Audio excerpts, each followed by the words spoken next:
الحمد لله والصلاة والسلام على رسول الله صلى الله عليه وسلم. تصحو القاهرة على ثورة تردع الظلم وترد الحقوق إلى أصحابها، وينام المصريون جميعا ينعمون بالحرية، ينعمون بالاستقرار، ينعمون بالأمن. وحدهم يبقى المسلمون الجدد هم من لا يزالون يعانون من الظلم، ويعانون من الهوان، ويعانون من ضياع الحقوق، كأن الثورة ما مرت على أبوابهم. اليوم معنا محنة جديدة من محن المسلمين الجدد، هؤلاء الذين كل جريمتهم أنهم اختاروا الإسلام دينا، أنهم تركوا الكفر وتركوا الشرك.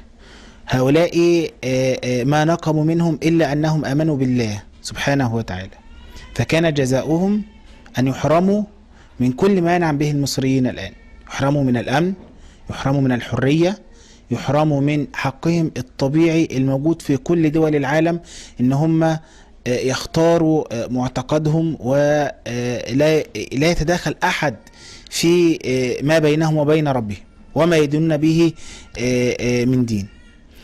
اليوم معنا محنة أخت مسلمة جديدة، كل ما ذاقته من ألم ومن أذى ومن مرار سببه الوحيد أنها أسلمت، بل تخطى هذا الظلم فلم يعد قاصرا على هذه المسلمة المسكينة الجديدة، وإنما لحق بمن حاول أو مد لها يد العون في إسلامها.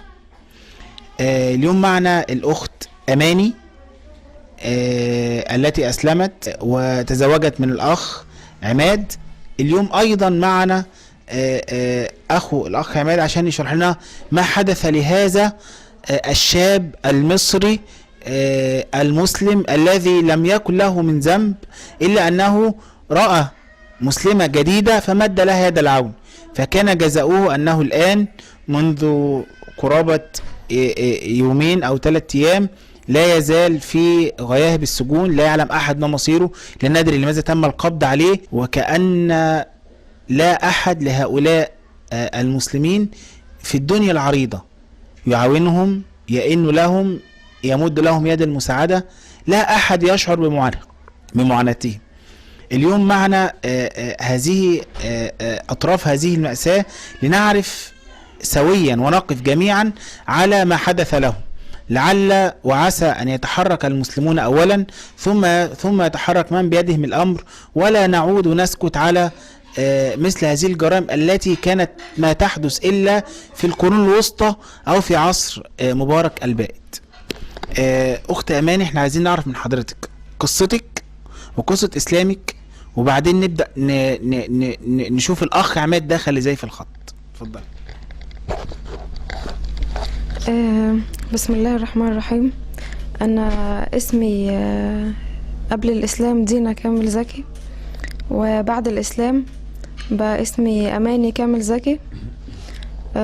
قصة إسلامي إن أنا كنت بحب أتفرج على قنوات الإسلامية، بحب أسمع قنوات دينية كتير، وكنت مواظبة على كده إن أنا بسمع للشيخ محمد حسان ولشيوخ تانية برضو كتير. كان ليا صحبات مسلمات كنت بحب اقعد واتكلم معاهم كتير برضو. يعني من خلال مشاهدتك للقنوات الإسلامية، من خلال حديثك مع زمايلك، فكرت ان انت تعتنق الإسلام؟ وعجبني في الإسلام مثلا احترامهم، خوفهم على بعضهم،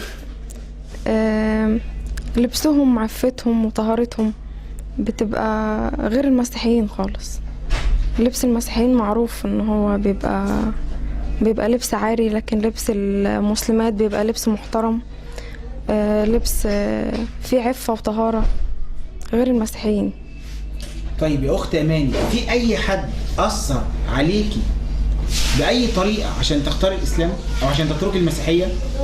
لا، أنا دخلته بإرادتي، يعني أنا لجأت بعد ما خلاص بقى ان انا هأسلم. يعني انت اقتنعت بفكرة الإسلام لوحدك؟ وخدتي قرارك بنفسك؟ ايوه، اخدت القرار لوحدي من غير تأثير من حد؟ من غير تأثير من حد.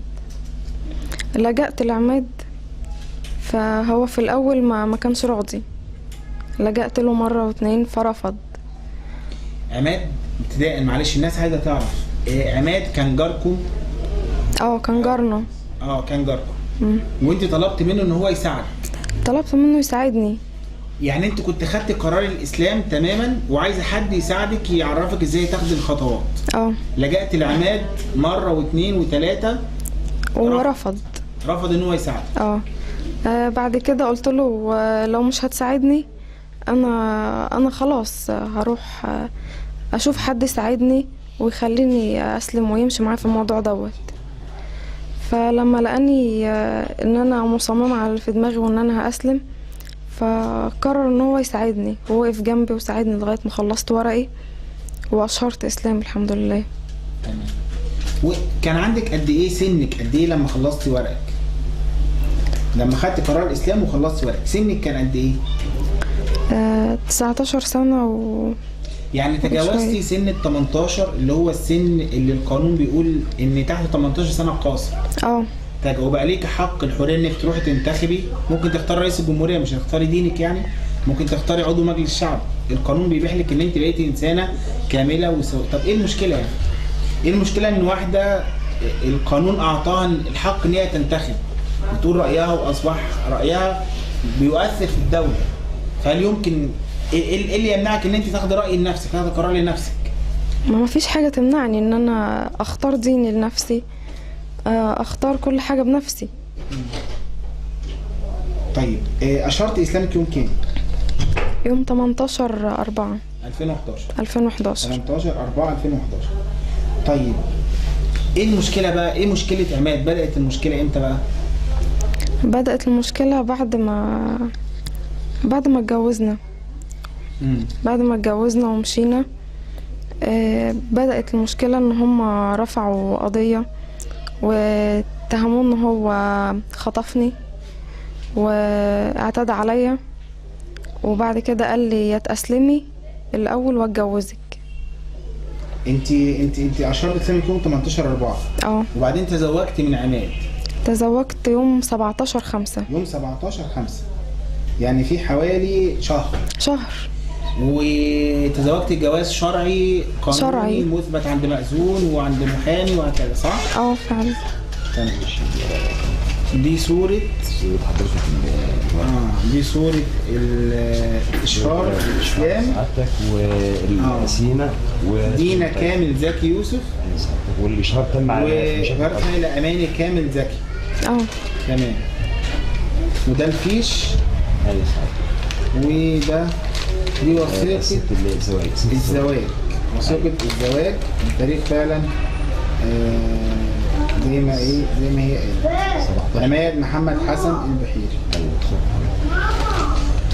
طيب انت بلغت السن القانوني، اخترت دينك، ممكن تقولي تركت بيت اهلك يوم ايه؟ كان يوم الجمعة. كام؟ مش فاكرة كام؟ مش فاكرة. بعد 17/5؟ بعد 17/5. يعني انت هو خطفك مع انك كنت قاعده في بيت اهلك حوالي يوم 22/5. يعني دلوقتي الاخت اماني اشهرت يوم 18/4 وهي في بيت اهلها، فبالتالي واحده عايشه في بيت اهلها مفيش اي شبهه، مش ممكن حد ان هي مكرهه. وتزوجت الاخ عماد يوم 17/5 وهي قاعده برضه في بيت اهلها، فبالتالي بكامل ارادتها. وبعدين خرجت يوم 22/5 تركت البيت عشان تستقل بحياتها الشخصيه. فعملوا لك بعد كده عملوا محضر ان عماد خطفك واغتصبك او اجبرك على الاسلام. ايوه فعلا. مين اللي عمل المحضر ده من اهلك؟ والدي. والدك. وبعدين ايه اللي حصل؟ الكلام ده ليس له اي صحه، يعني انا شايف ان هل الكلام ده ليه صحه؟ يعني الكلام هل ده ايه؟ ما هو طبعا مفيش حد بيقول يعني هي كانت ببتعمل الاجراءات دي وهي قاعده في بيت اهلها وسط ابوها وامها، هيخطفها فين ويكرهها فين؟ طيب ايه اللي حصل بعد كده؟ يعني امتى بدأت المشاكل؟ حد جه سأل عن عماد؟ جت حملة من الجيش وجم في البيت عند اهله وطلبوه. فاحنا لما قعدنا لما رحنا ما رحناش هناك، رحنا في مكان تاني. فلما راحوا وتهجموا على البيت بطريقة مش كويسة واتكلموا برضو هناك بطريقة مش مستحبة، برضو مش كويسة، وعملوا محضر ان هو خاطفني. فهو بعد كده راح يعمل محضر عدم تعرض، ان هو لو حصل اي حاجة يعيشوا في حياة مستقرة هو ومراته، يعيشوا حياة طبيعية، ان احنا نبقى عايشين في سعادة. ولما راح يعمل محضر لقى معمول له محضر اصلا بضبط واحضار، ان هو لازم يبقى موجود. فجم خدوه وودوه القاهرة بس، واحنا دلوقتي مش عارفين عنه حاجة. يعني انت جوزك دلوقتي بسبب المحاضر الكيدية اللي حصلت واتهمته زورا ان هو خطفك واجبرك على الاسلام، زوجك الان محبوس عند الشرطة العسكرية في الجيش. فعلا. طيب في مكتب تحريات حضرتك؟ هو انا هعرف من حضرتك بقى الحاج، حضرتك اخو؟ انا احمد. بسم الله الرحمن الرحيم. انا عاطف محمد حسن البحيري. موظف بكليه تربيه دمنهور جامعه الاسكندريه. كانت جامعه الاسكندريه سابقا، اما حاليا جامعه دمنهور. بدايه انا سعادتك اخو عماد، انا شقيق عماد اخوه الكبير. نعم. والحمد لله يعني احنا متربيين في مكان ريفي، واهالينا مربينا تربيه سليمه لله الحمد، وعلمونا على التقاليد والمبادئ والقيم السليمه. واخويا طبعا عشان خاطر طبعا ما فيش وظيفه ليه هنا في الحكومه، راح يشتغل في القاهره جنب اختي، وربنا يسر لنا الحال، جبنا له عربيه وشغال عليها برضه في تجاره البيض وتجاره السلع. ويعني كان مش عايش حياته زي اي شاب، يعني بيدور على اكل عيشه وباب رزق ان هو يعيش منه. عماد عنده كام سنه؟ عماد سعادتك مواليد 82، يعني ما يقرب من 29 سنه. تمام. تبقى حضرتك. فطبعا كان اختي رخرة هناك في وش جارة مرات اخويا اللي هي اماني، كانت بال حضرتك. فطبعا يعني ما بيننا وبين اهل اماني علاقه طيبه جدا، يعني انا ما زلت ان انا نكن كل ادب وكل احترام لاخويا الكبير الاستاذ كامل، كانت بال حضرتك النقيب كامل. وطبعا يعني العلاقه ما بيننا وبينهم طيبه. ففوجئت في يعني الجمعه اللي فاتت اللي هي زي ما مرات اخويا اتفضلت وقالت، ان انا اللي كان يوم اجازه عندي، ولقيت رساله جاياني في الغيط، كان عندي والمغزى يوم اجازه وبنعمل شويه شغل في ارضي. لقيت ابني جايني بيقول لي يا بابا ده عمي عماد، عمي فرحات اتصل اللي هو جوز اختي، وعمي عماد خد اماني ومشي. قلت له ازاي يا ابني؟ وفي ايه اماني مين وعمك عماد مين؟ قال لي عماد ده عمي اللي هو اخوك، واماني اللي هي دينا اللي هي كانت جارة عمتي سعيد. تبقى حضرتك. فبناء على كده طبعا حاولت ان انا اتصل على تليفونات اخويا، فقال لي انا عاطف دلوقتي مراتي شايف ان هي انتوا مش هتقدروا تحموها، لان مراتي كانت قبل كده اسلمت، يعني كانت قبل كده على الدين المسيحيه واسلمت، وانا شايف ان انا خايف على مراتي وخايف على زوجتي، لان طبعا من حقي زي انت ما بتخاف على مراتك وبتخاف على عيالك وزوجتك انا بخاف عليه. قلت له يا ابني تعالى. فطبعا برضه هو يعني هو كله كان خايف ان هو يجي بيها عند البيت، ويا ريته يعني، بس طبعا هو يعني لله يعني قدر الله ما شاء فعل. ففوجئت وانا في عملي يوم طبعا فين على ما الولد جاني، خدت بال حضرتك، بعد ما جاني اتصل بيا مقدم على تليفون والدي اسمه المقدم سعيد ابو موسى، قال لي انا في البيت عندك، وطبعا احنا اجراء روتيني بناخده. قلت له اجراء روتيني في ايه يا باشا؟ انا قال لي اخوك متهم ان هو خاطف دينا كامل. قلت له دينا ديت طبعا ديت ده اماني، مش دينا واماني ديت ده اختي ومرات اخويا، اختي في الاسلام ومرات اخويا شقيقي اللي هو يعني ما فيش بعد منه. فما حصلش يا باشا الكلام دي. قال لي فعلا انا اطلعت على الورق، كنت انا في الوقت ده لما علمت قلت له يا عماد طب ابعت لي صور بالورق ده على الاقل. فطبعا قلت له يا حاج ادي للباشا صور عشان يطلع على الورق ويشوف ان الورق او موقف اخويا سليم. فقال لي موقف اخوك سليم واحنا ما فيش مشكله خالص، وانا عايز اخوك يعني اخد منه شو كلمتين واقفل المحضر. يعني هو الضابط اللي كان قائد الحمل على البيت شاف الورق وقال لك ان موقف اخوك ايوه الكلمه في التليفون سعادتك المقدم سعيد ابو موسى وقال لي من التحريات العسكريه، وقال لي ان الورق اخوك سليم واخوك سليم، ما حدش يقدر يتكلم مع اخوك لان موقوف سليم 100%. خدت بال حضرتك؟ فكل ما هنالك احنا عايزينه يعني نتكلموا معاه كلمتين ونقفل المحضر. قلت له يا باشا ما فيش مشكله، اخويا ما فيش مشكله، انا اخويا عادي يعني انا اجيبه لو فين يعني، وما اقترفش ذنب. وبالفعل تاني يوم اخدت اخويا وطلعت بيه على، قلت طبعا احنا تبع ايه، فبسال يعني، قالوا انت تبع، المفروض ان البحيره تبع سين 3 نيابات اسكندريه. فجيت انا سين 3 نيابات اسكندريه، وجبت معايا المحامي الاستاذ حمدي الفيومي، وجيت سين 3 باخويا. ففوجئت بعد ما الراجل اللي بتاع الامن العسكري اللي على الامن اللي على البوابه، فوجئت ان هو بيقول لي ايه يعني انت المفروض ان انت تجيبه تاشيره على الحاجه دي، ده بيكلم المحامي. فقلت له ليه يعني؟ قال لي هو ده الاجراء الايه الرسمي اللي المفروض يتم. قلت له مفيش مشكله، وجيت طالع بقى على اساس ان انا طالع انا والمحامي وطالع باخوي. ففوجئت لقيته بايه، واحد عسكري تاني معاه بيقول له ايه، راح على ودنه كده وكلمه، فما اعرفش كلمه قال له ايه. ففوجئت قال له لا تعالى لو سمحت يا استاذ استنى. قلت له ايه في ايه، انت مش هنروح نجيبه تاشيره؟ انا برضو يعني مش خاطر عليا كل الكلام ده خالص. فقال لي لا ده بس يا عماد بس هي كلمتين كده بس، هناخد منه كلمتين هنا وايه وخلاص. فقلت له ماشي يا عم كلمتين عادي، انت عايز من عماد اهو. فطبعا جيت ادخل ورا اخويا، منعوني من الدخول، قالوا لا انت ما تدخلش. فالمحامي دخل مع اخوي، وفوجئت بعد منها بحوالي من ما يقرب من نص ساعه المحامي طلع لوحده من غير اخويا. ايه فين اخويا استاذ حمدي؟ قال لي والله اخوك طبعا حجزوه جوه ومعمول له ضبط واحضار، وبيقولوا بيدعوا عليه ان هو طبعا خاطف مراته والى اخره، وطبعا ده يعني مش عارف اعمل ايه. فجيتني متصل على المقدم سعيد اللي هو مفترض ان هو اللي هيقابلني هناك يعني. فقال لي انا هبعت لك نقيب.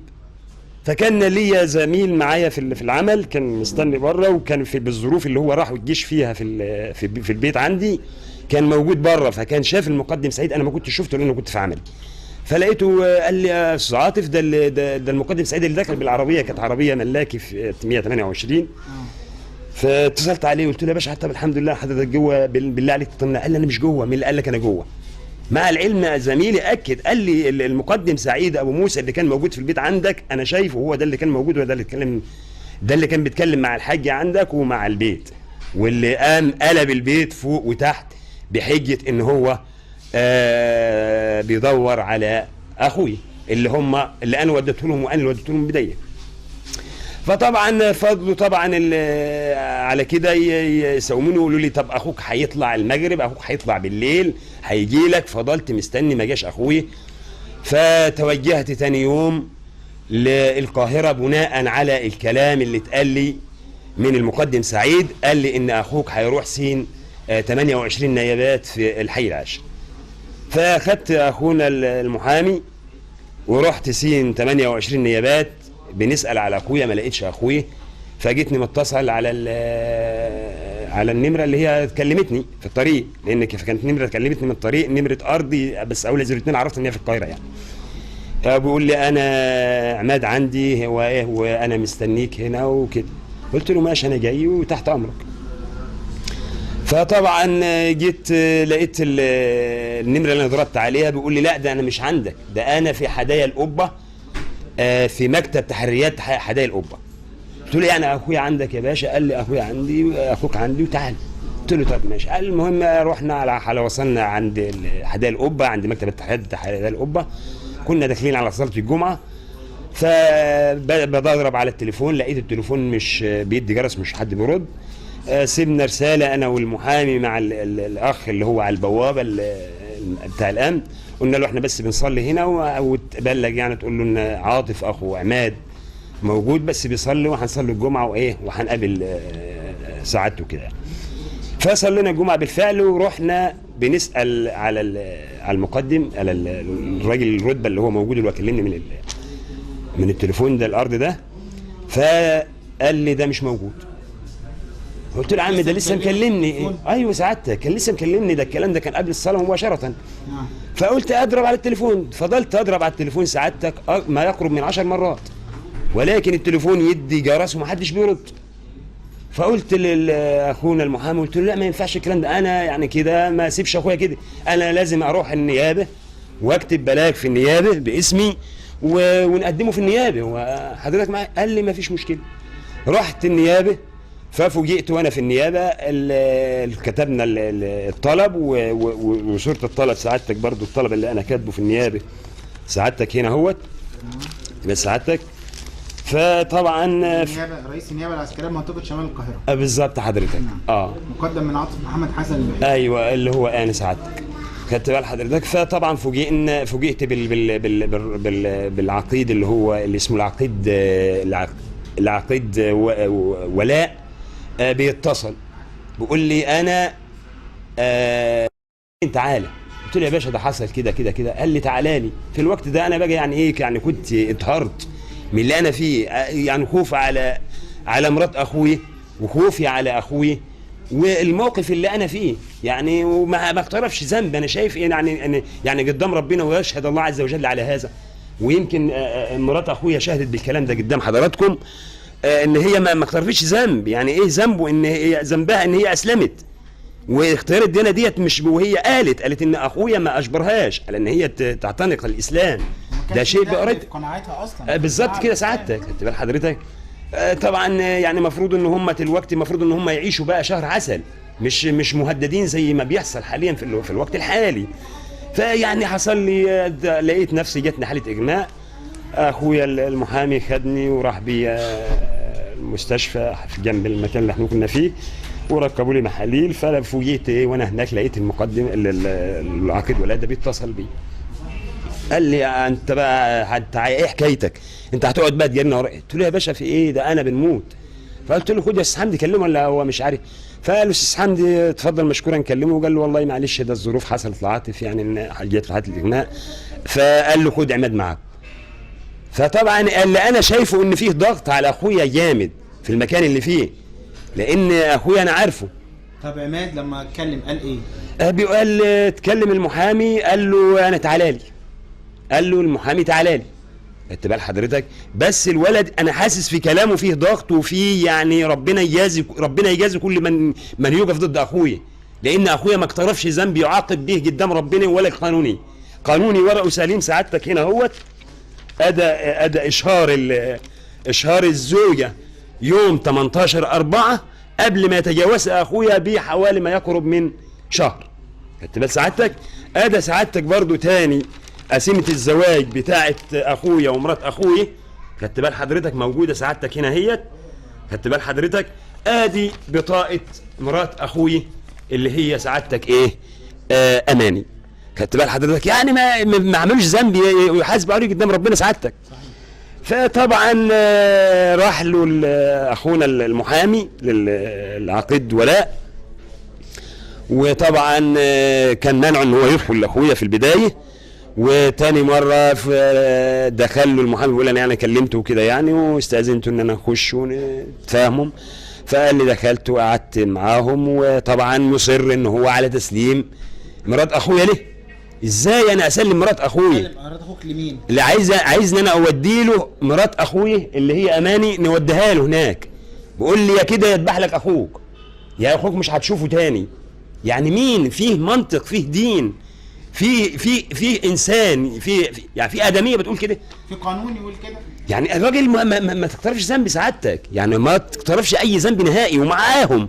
يعني لدرجه ان اخويا بيديني الصور بتاعت الورق، قلت له لا يعني عايز ياخد هو الصور، قلت له لا خد الاصول معاك، اللي يفكروا ان الصور ديت يعني انت متلاعب بيها زي ما بيحصل. فبالفعل خد الاصول كلها معاه، صور الورق اللي انا وريته لسعادتك ده، عشان خاطر يثبت ان الراجل مش بريء، ما غير مدان. فطبعا يعني ما استجابوش للكلام ده خالص، يعني هم كله ان نجيبوا البيت.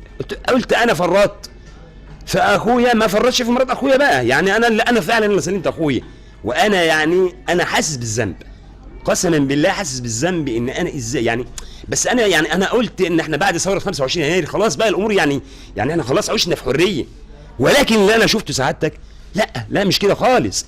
يعني انا قعدت في ميدان التحرير في الثوره وشفت الجيش وشفت الشعب كانوا ايد واحده، وكنا بنهتف ونقول الشعب والجيش ايد واحده. ولكن اللي انا شفته مشكله اخويا غير كده خالص سعادتك، ان احنا المفروض نتعامل مع بعض باسلوب ارقى من كده عشان حتى نخرج البلد من الوضع اللي هي فيه. انما انت هتشدني من الايد اللي توجعني، هنشدك من ايدك اللي توجعك. صحيح. بس سعادتك فطبعا انا قلت لا، انا ما اسلمش اخت اخويا، واي كمان اسلم مرات اخويا. مرات اخويا اختي، لاني اصبحت النهارده اختي في الاسلام، معلش ما عادش تنتمي للمسيحيين باي شكل، واللي هيجرب لها من المسيحيين قسما بالله ما هيكفيني فيها. يعني هي بالنسبه لي دلوقتي اجلى من اخويا، هي دلوقتي اجلى من اخويا، وبالذات عشان ظروف اخويا اللي هو فيها ديت لازم اقف جنب منها، ولازم عمري ان شاء الله ما نتخلى عنها باي سبب من الاسباب. وكونهم ان هم بيدعوا ربنا من فوق، بيدعوا ان احنا بنعملوا فيها وبنعذبينها، ويمكن سعادتك سمعتها بنفسك. قسما بالله ما حصل، وربي شهيد على كلامي وهو خير الشاهدين. وانا فهمت الكلام ده برضو للمسؤولين اللي هي كلمتني، والناس برضو ما بتستجيبش للكلام ده. هو كل عندهم ان هم يعني انا شايف ان طبعا يعني اخويا برضو تاني، وفعلا هيفضل برضو اخويا الكبير النقيب كامل. يعني الراجل طبعا ضابط في الجيش وبيستجل، اللي هو ابو سعادتك مرات اخويا، يعني طبعا بيستجل سلطاته، ده واضح. انا لقيت انا قلت له يا باشا طب اعرضوا اخويا للنيابه، يعني المفروض اخويا، طب انت بتقول جايني ضبط واخضار، خد اخويا سعادتك ووديه النيابه، وياك وكيل النيابه ده ويقول لي اخوك ده هو المفروض يتعدم، مفيش مشكله، انا على راسي. خدت بال حضرتك؟ قال لك لا انا مش هوديه وهعمل فيه وهخلي فيه. طب ليه؟ ايوه، يعني مين اللي قال كده؟ في منطق مين ودين وشرع مين؟ والجيش اللي احنا بنقول الجيش، يعني ما زلنا يعني بنتباهى بالجيش. لو قعدنا، يعني انا في قلب مجتمع جامعي بقعد مع اساتذه جامعه، خدت بال حضرتك، وبقعد مع اقل مستوى عندي الطالب الجامعي، يعني بنقول عمالين نقول في الجيش. يعني ساعات الطلبه عندي في الكليه يجوا يعملوا وزاره حاسب، يا جماعه احنا مش عايزين نضيع اللي عمله الجيش، احنا عايزين نقف مع الجيش ونساعد الجيش، مش للدرجه دي بقى. الجيش يعني في موقف اخويا ده بصراحه يعني انا خذلني، يعني ما كنتش نتمنى ان يكون دوره بالاسلوب اللي هو ماشي بيه. امال قبل 25 يناير طب احنا كنا بنقول له عصر الفساد وعصر الظلم انتهى، طب نرجعوا فيه، ده احنا رجعنا اسوأ منه للاسف. فليه نتعامل مع بعض كده؟ هل مصر هتطلع بالوضع اللي بيحصل ده؟ هتطلع من اللي هي فيه بالوضع ده؟ مش ممكن. فين ربنا؟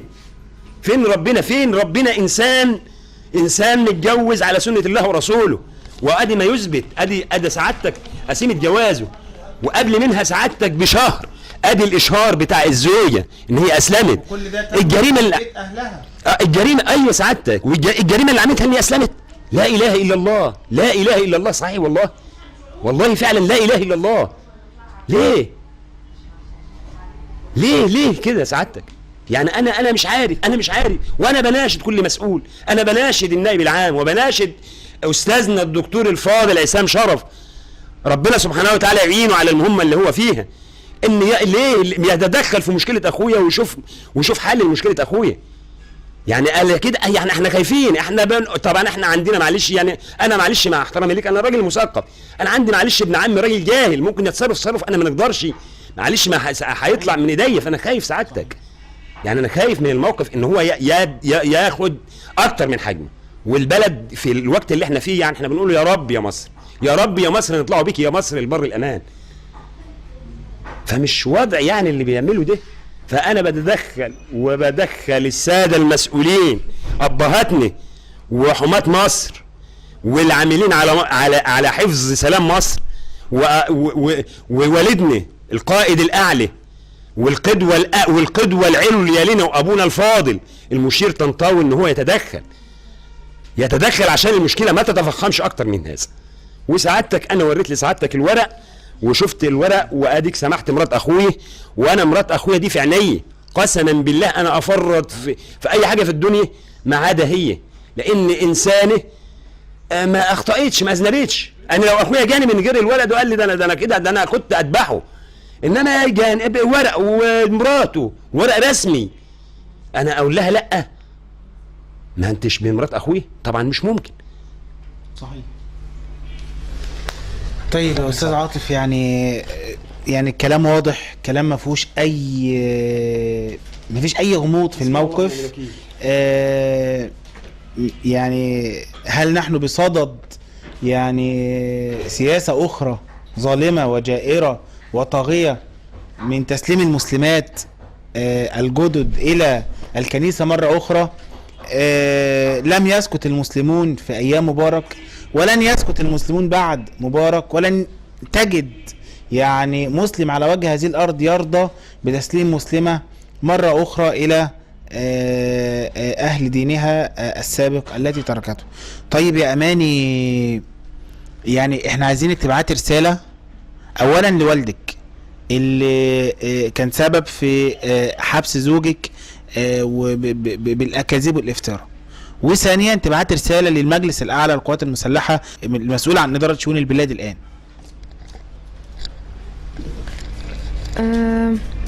أنا بقول لوالدي إن أنا دخلت الإسلام بإرادتي، وهو وعماد ما غصبنيش على حاجة، ودلوقتي أنا عايشة مبسوطة، فهو مالوش ذنب إن هم ياخدوه. هو ما عملش جريمة ولا أي حاجة إن هو يتحبس عشانها. كل اللي عمله إن هو وقف جنبي عشان يساعدني، فما عملش حاجة يعني تستحق عقاب، بالعكس إن هو خد ثواب على كده. فبقول له يعني إن أنا عايشة كويسة وبيعاملوني أحسن معاملة ومبسوطة. أماني، بكل صراحة بكل وضوح، انت عايزة تعيشي مع زوجك ولا عايزة ترجعي لأهلك؟ لا طبعا عايزة أعيش مع زوجي. لو عايزة أرجع لأهلي ما كنتش سبت بيتهم الأول. وبقول برضو وانت على راسنا يا حبيبتي، انت على راسنا ان شاء الله. بفديكي بروحي، كلنا نفديكي بروحنا. انت مش هتجينا واحنا نقول لك لا، ده انت على راسنا ان شاء الله. يعني ما نفرط فيك باي حال من الاحوال مهما كان ايه اللي يحصل. طيب دلوقتي رسالة للمجلس الأعلى للقوات المسلحة بخصوص مشكلتك ومشكلة زوجك. بقول لهم ان ورقه كله سليم، ما فيهوش اي حاجة، والورق معاه دلوقتي، فالمفروض ان هم لما يشوفوا الورق يخرجوه. هو مش خاطفني ولا اي حاجة، الاصول الورق معاه، فكل حاجة قانونية ماشية قانوني، فمش من حقهم ان هم يحبسوه، مش من حقهم ان هو يفضل قاعد هناك. شافوا الورق واتأكدوا ان انا اسلمت بإرادتي، فخلاص، واتجوزت كمان، فخلاص المفروض يسيبوه. ما اذنبش في حاجة ان هم يخلوه هناك يعني. بس يعني كما قلنا ونكرر ونعيد في كل موقف وفي كل محنة وفي كل مأساة تحدث، لن يفرط مسلم، أي مسلم، في أي مسلمة جديدة أيا كان ظروفها، ولن يسكت المسلمون على مثل هذا الضيم الذي يحدث. ونحن نربأ بالقوات المسلحة أنها تتورط في هذه الأفعال التي لا يرضى بها أي ضمير إنساني، ولا يرضى بها أي إنسان، ولا يقرها أي شريعة أو قانون. ما حدث نتمنى أن يكون خطأ غير مقصود، ونتمنى أن يتدارك سريعا، ونتمنى أن يراعي المسؤولون وأصحاب القرار مثل هذه الأمور الحساسة جدا، والتي قد تشعل في البلد نار لا يمكن لأحد أن يطفئها. هذه القصة بكل وضوح، هذه الأوراق، هذه التفاصيل نضعها بين يدي المسلمون جميعا، نضعها بين يدي كل إنسان حر، كل إنسان يطالب بالحرية، كل إنسان مصري في مصر ما بعد الثورة. وكما قلنا لن تجدوا مسلما يرضى بتسليم مسلمة، لن يفرط، زي ما سمعنا الأستاذ عاطف وقال أنا يعني فرطت في أخويا ولكني لا ولن أفرط في زوجة أخي وأختي في الإسلام، ونحن كذلك لا ولن نفرط في أختنا في الله سبحانه وتعالى. نتمنى أن احنا يعني نرى رد فعل سريع بعد كشف هذه المظلمة من القائمين على الأمر الآن في مصر. جزاكم الله خيرا، والسلام عليكم ورحمة الله وبركاته.